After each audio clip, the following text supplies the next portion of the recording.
Welcome to Xylem learning. Amrutha miss ആണ്. അപ്പൊ മക്കളെ, നമ്മുടെ ആനുവൽ എക്സാം ഇങ്ങ് എത്താറായി. അപ്പൊ എല്ലാവരും അതിന്റെ ടെൻഷനും കാര്യങ്ങളും ആയിരിക്കും. അപ്പൊ നിങ്ങൾ ഏറ്റവും കൂടുതൽ സഹായിക്കാൻ പോകുന്ന കൺസെപ്റ്റ് റിവിഷനിൽ ഇന്ന് നമ്മൾ വന്നിരിക്കുന്ന കമ്പയറിംഗ് ക്വാണ്ടിറ്റീസ് എന്ന് പറയുന്ന ചാപ്റ്ററുമായിട്ടാണ്.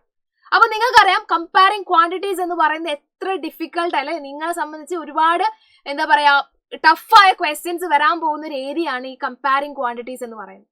ഇന്ന് നമ്മൾ നോക്കാൻ പോകുന്ന ഈ ഒരു കംപ്ലീറ്റ് ചാപ്റ്ററിനെ എങ്ങനെ ഈസി ആയി പഠിക്കാം, എന്തൊക്കെയാണ് ഇതിൽ പഠിക്കാനുള്ളത്, എങ്ങനെയൊക്കെയാണ് ഈ ചാപ്റ്റർ പഠിക്കേണ്ടത് എന്നുകൂടി പറയാനാണ്.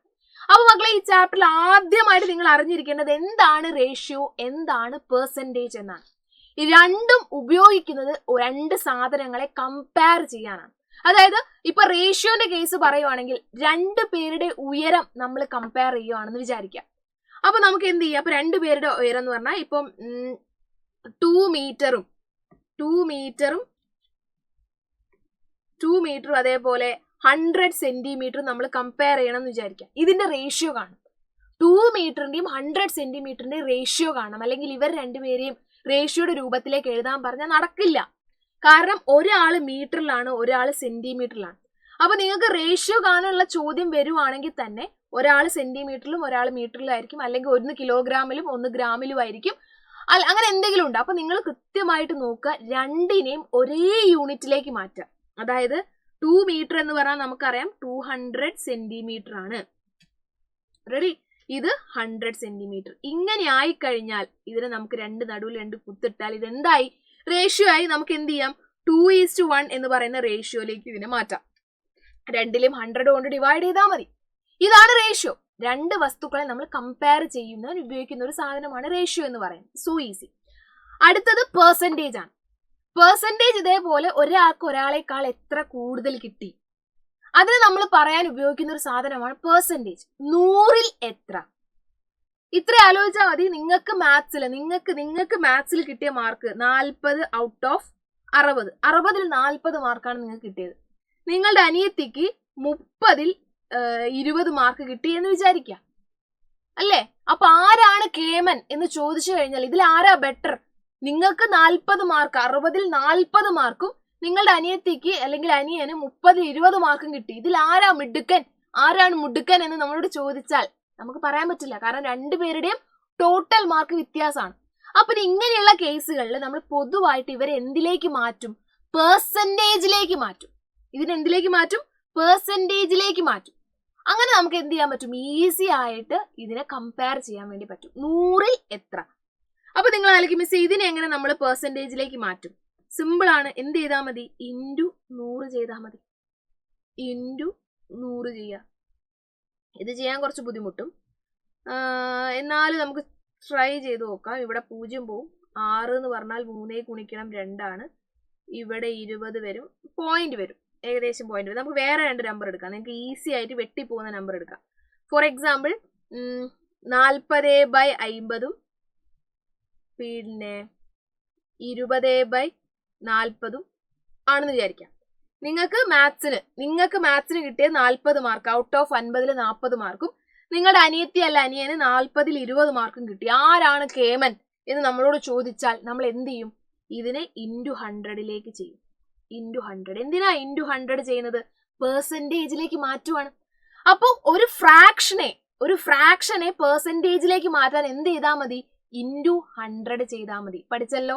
ഒരു ഫ്രാക്ഷനെ പെർസെൻറ്റേജിലേക്ക് മാറ്റാൻ എന്ത് ചെയ്താൽ മതി? ഇൻറ്റു 100 ചെയ്താൽ മതി. അപ്പൊ ഇൻറ്റു 100 ചെയ്തു. ഇവിടെ നോക്കുക, 50 അല്ലേ, 2 പ്രാവശ്യം, അപ്പൊ 80%. ഇതോ 0 പോയി 25, 50%. ഇപ്പൊ നോക്ക്, ആരാ കേമൻ? നിങ്ങൾ തന്നെയാണ് കേമൻ. എത്രയാണ്? 80%. അനിയത്തിക്ക് എത്ര പെർസെൻറ്റേജേ ഉള്ളൂ? 50%. 50-യും 80-യും.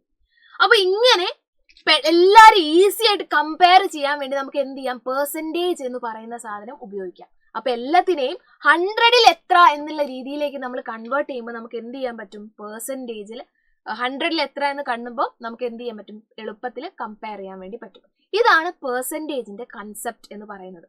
100-ൽ എത്ര, അതാണ് 100%. പെർസെൻറ്റേജ് എന്ന് പെർസെന്റ് എന്ന് പറയുന്നത്. ഓക്കെ, അപ്പൊ ഇതിനെ ബേസ് ചെയ്തിട്ടായിരിക്കും പിന്നെ നിങ്ങൾക്ക് എന്ത് ചെയ്യുക? ചോദ്യങ്ങളൊക്കെ വരിക. ഇനി അടുത്തത് ഇതിന്റെ അതായത് പെർസെന്റേജിന്റെ കണ്ടിന്യൂഷൻ ആയിട്ട് നമ്മൾ പഠിക്കുന്ന കാര്യമാണ് cost price, selling price, marked price. ഇതിൽ നിങ്ങൾ ഇത്രേ ആലോചിക്കൊണ്ടുള്ളൂ, നിങ്ങൾ ഒരു അടിപൊളി ആപ്പിളിന്റെ ഫോൺ വാങ്ങാൻ പോവാന്ന് വിചാരിക്കുക. ഇതായിരിക്കും നിങ്ങൾക്ക് ഏറ്റവും റിലേറ്റ് ചെയ്യാൻ പറ്റുന്ന ഒരു സാധനം എന്ന് പറയുന്നത്. നിങ്ങൾ ആപ്പിളിന്റെ ഒരു ഫോൺ, ആപ്പിൾ ഐഫോൺ വാങ്ങാൻ വേണ്ടി പോവാണെന്ന് വിചാരിക്കാം. ഞാനാണ് ആ ആപ്പിൾ ഐഫോൺ വിൽക്കുന്ന ആൾ, ഞാനാണ് ആ ഷോപ്പ് നടത്തുന്ന ആൾ എന്ന് വിചാരിക്കുക. എൻ്റെ അടുത്ത് വന്നിട്ടാണ് നിങ്ങൾ ആ ഫോൺ വാങ്ങുന്നത്. അപ്പൊ എനിക്ക് സ്വന്തമായിട്ട് ആപ്പിൾ ഐഫോൺ ഉണ്ടാക്കാൻ പറ്റില്ലല്ലോ. ഞാൻ എന്ത് ചെയ്യണം? ആപ്പിളിന്റെ അടുത്ത് പോയിട്ട് അത് വാങ്ങണം. അങ്ങനെ ഞാൻ വാങ്ങുന്ന പ്രൈസിനെയാണ് എന്ത് എന്ന് പറയുന്നത്? കോസ്റ്റ് പ്രൈസ് എന്ന് പറയുന്നത്. ഞാൻ അയാളെടുത്ത് പോയി അവിടുന്ന് ഞാൻ ആപ്പിൾ ഐഫോൺ വാങ്ങി എൻ്റെ ഷോപ്പിൽ കൊണ്ടുവയ്ക്കുന്നു. അതിനെയാണ് കോസ്റ്റ് പ്രൈസ് എന്ന് പറയുന്നത്. റെഡി? ഇനി ഞാൻ എന്ത് ചെയ്യും? കുറച്ച് പ്രൈസ് കൂട്ടി സ്റ്റിക്കർ ഒട്ടിക്കും, അല്ലെ? പ്രൈസ് കൂട്ടി ഞാൻ എന്ത് ചെയ്യും? ആ പെട്ടിയുടെ മുകളിൽ പ്രൈസ് ടാഗ് ഒട്ടിക്കും. അതിനെയാണ് നമ്മൾ എന്ത് എന്ന് പറയുന്നത്? മാർക്ക്ഡ് പ്രൈസ് എന്ന് പറയുന്നത്. ഞാൻ ആ പെട്ടിയുടെ മുകളിൽ ഒട്ടിച്ചു വെക്കുന്ന പ്രൈസ് ആണ് മാർക്ക്ഡ് പ്രൈസ് എന്ന് പറയുന്നത്. ക്ലിയർ? ഇനി നിങ്ങൾക്ക് ഞാൻ ആ ഫോൺ വിൽക്കുവാണ്. അപ്പൊ ഞാൻ എന്ത് പറയും? നോക്ക്, പെട്ടിയിൽ ഇത്രയായിട്ടോ എഴുതിയത്, പക്ഷെ ഞാൻ ഇത്രേ വാങ്ങുന്നുള്ളൂ, ഓക്കെ, ഇത്ര കുറച്ചിട്ടാണ് വാങ്ങുന്നത് നിങ്ങളോട് പറയും. അതായത് ആ പെട്ടിയുടെ മുകളിലുള്ള വില ഞാൻ നിങ്ങളോട് വാങ്ങില്ല, അതിലും കുറച്ചേ ഞാൻ വാങ്ങുള്ളൂ. അങ്ങനെ ഞാൻ വാങ്ങുന്ന പ്രൈസ് ആണ് സെല്ലിംഗ് പ്രൈസ്. സംഗതി കത്തിയോ? സംഗതി ക്ലിയർ ആയിട്ടുണ്ടാവുമല്ലോ അല്ലെ? ഞാൻ വാങ്ങുന്ന പൈസ കോസ്റ്റ് പ്രൈസ്, അതിൽ ഞാൻ ഒട്ടിക്കുന്ന പ്രൈസ് മാർക്ക്ഡ് പ്രൈസ്, നിങ്ങൾക്ക് ഞാൻ വിൽക്കുന്ന പൈസ അതാണ് selling price. Okay, difference clear ആയല്ലോ? ഓക്കെ, ഇനി ഞാനിത് വിൽക്കുന്ന സമയത്ത് ഓക്കെ ഞാൻ എന്താ ഉദ്ദേശിക്കുന്നത്? എനിക്ക് പ്രോഫിറ്റ് കിട്ടണം എന്നാണ് ഉദ്ദേശിക്കുന്നത്. അപ്പൊ എപ്പോഴും ഞാൻ വിചാരിച്ചാൽ മതി, സെല്ലിംഗ് പ്രൈസ് കോസ്റ്റ് പ്രൈസിനേക്കാളും കൂടുതലാണെങ്കിൽ, അതായത് നിങ്ങൾ എൻ്റെ കയ്യിൽ നിന്ന് വാങ്ങുന്ന പൈസ ഞാൻ വാങ്ങിയ പൈസേനേക്കാട്ടും കൂടുതലാണെങ്കിൽ എനിക്ക് എന്തായിരിക്കും? പ്രോഫിറ്റ് ആയിരിക്കും കിട്ടുക. പ്രോഫിറ്റ് എന്ന് പറയുന്നത് selling price minus cost price ആണ്. ഇനി ലോസ് ആണെങ്കിലോ? നിങ്ങൾ ബാർഗെയിൻ ചെയ്ത് എൻ്റെ നിന്ന് വാങ്ങുന്നത് ഞാൻ വാങ്ങിയതിലും ചെറിയ വിലയ്ക്കാണ്.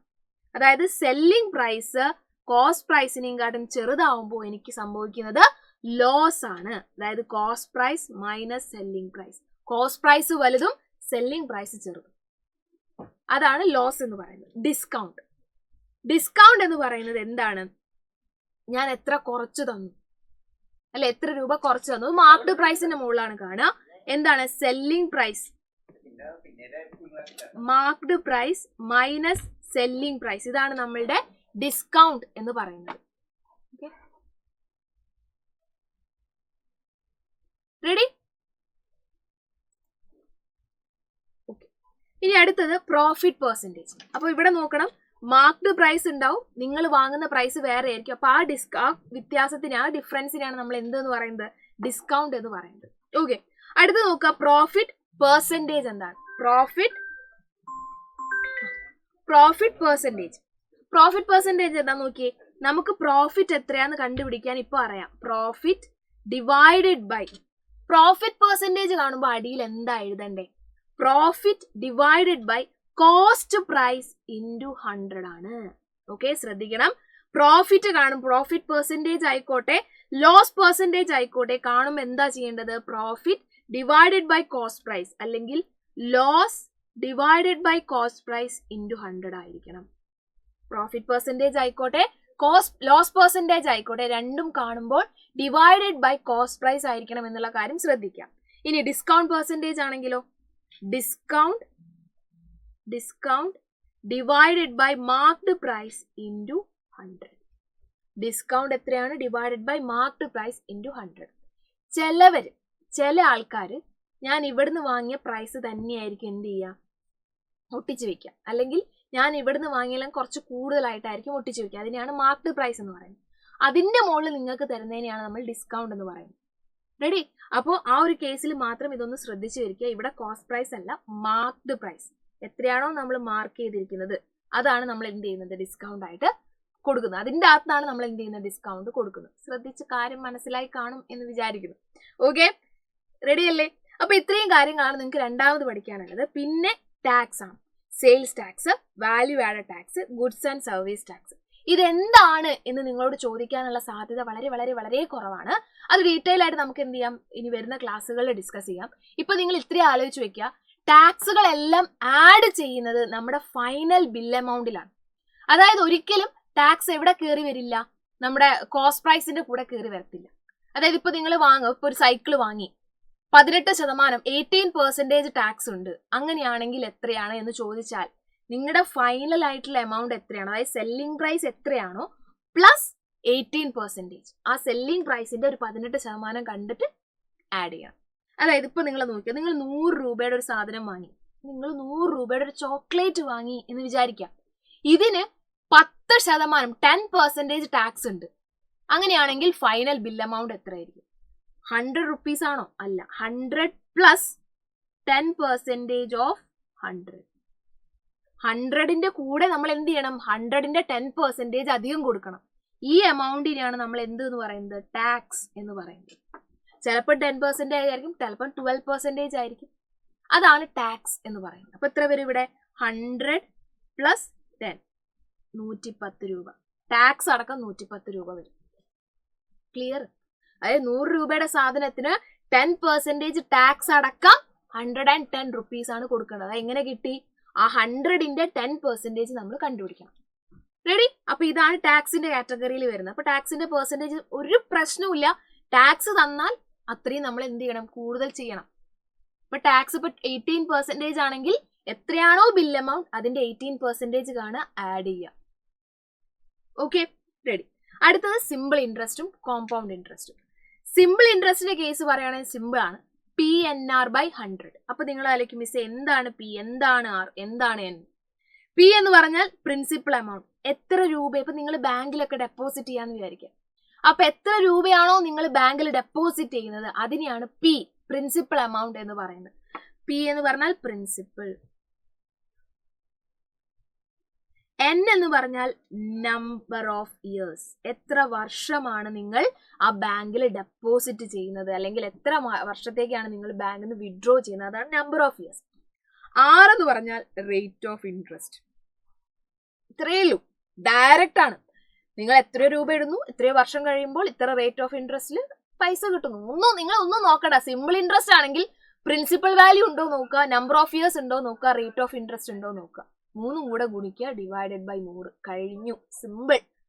ഇനി കോമ്പൗണ്ട് ഇൻട്രസ്റ്റിലേക്ക് വരുവാണെങ്കിൽ ഇക്വേഷൻ ഇതാണ്. A is equal to P into 1 plus R/100 whole raised to n. ആൾക്കാരൊക്കെ സെയിം തന്നെ. P എന്ന് പറഞ്ഞാൽ പ്രിൻസിപ്പൽ, R എന്ന് പറഞ്ഞാൽ റേറ്റ് ഓഫ് ഇൻട്രസ്റ്റ്, N എന്ന് പറഞ്ഞാൽ നമ്പർ ഓഫ് ഇയേഴ്സ്. അതിലൊന്നും ഒരു വ്യത്യാസമില്ല. വ്യത്യാസമുള്ളത് ഇവിടെ A ആണ്. ഇവിടെ നോക്കി, ഞാൻ ഇവിടെ സിമ്പിൾ ഇൻട്രസ്റ്റ് തന്നെയാണ് എഴുതിയത്. കാരണം ഇത് ചെയ്താൽ നിങ്ങൾക്ക് കിട്ടുന്നത് ഇൻട്രസ്റ്റ് എമൗണ്ട് മാത്രമായിരിക്കും. ഇൻട്രസ്റ്റ് എത്രയാണോ നിങ്ങൾക്ക് അധികം കിട്ടുന്ന തുക അത് മാത്രമാണ്. പക്ഷെ ഇവിടെ നിങ്ങൾക്ക് കിട്ടുന്നത് ടോട്ടൽ എമൗണ്ട് ആണ്. അതായത് നിങ്ങൾ ബാങ്കിൽ 1000 രൂപ ഇട്ടാൽ 3 കൊല്ലം കഴിഞ്ഞപ്പോൾ നിങ്ങൾക്ക് 300 രൂപ ഇൻട്രസ്റ്റ് കിട്ടിയെന്ന് വിചാരിക്കാം. ഇതാണ് ഇൻട്രസ്റ്റ്. ഇൻട്രസ്റ്റ് മാത്രം. ടോട്ടൽ എമൗണ്ട് എത്രയായിരിക്കും? 1300 ആയിരിക്കും അല്ലെ? ഈ 1000 പ്ലസ് 300 1300 ടോട്ടൽ എമൗണ്ട്. അതായത് നിങ്ങൾ 1000 രൂപ ഇട്ടാൽ 1300 രൂപ നിങ്ങൾക്ക് എന്ത് കിട്ടും? ടോട്ടൽ എമൗണ്ട് കിട്ടും. ഇവിടെ ഈ 300 എന്ന് പറയുന്നത് എന്താണ്? ഇൻട്രസ്റ്റ് മാത്രം.